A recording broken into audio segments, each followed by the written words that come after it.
Papež Frančišek je v letošnji velikonočni poslanici, podobno kot na cvetno nedeljo, poudaril pomembno mesto, ki njega v človekovem življenju ima iskrena ponižnost. Njen učitelj je Jezus, ki nam s svojo smrtjo in ostajenjem kaže pot življenja in sreče.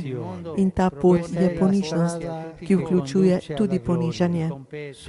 To je pot, ki vodi v slavo. Samo kdor se poniža, se lahko usmeri k Bogu, k stvarem, ki so zgoraj. Prevzetnež gleda od zgoraj navzdol, ponižni pa gleda od spodaj navzgor. Na to je sveti oče spomnil na žene, ki so na velikonočno jutro obvestile Petra in Janeza o odprtem in praznem grobu. Ona dva sta se grobu približala in se sklonila, da bi vstopila v grob. Za vstop v skrivnost se je potrebno skloniti, se ponižati.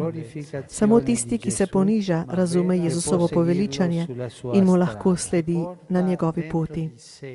Na to je papež Frančišek spomnil, da nam sodobni svet svetuje, naj se za vsako ceno uveljavimo, naj tekmujemo, naj se izkažemo. Kristjani pa so, po milosti Kristusa umrlega in ostalega, mladike novega človeštva, v katerem skušamo živeti v vzajenem služenju.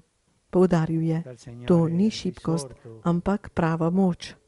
Kdor v sebi nosi Božjo moč, njegovo ljubezen in njegovo pravičnost, ne potrebuje nasilja, ampak govori in deluje z močjo resnice, lepote in ljubezni. Kristusa, ostalega Gospoda, je sveti oče na današnji velikonočni praznik prosil milosti, da ne bomo nasedali prevzetnosti, ki napaja nasilje in vojne, ampak da bomo imeli ponižni pogum za odpuščanje in mir.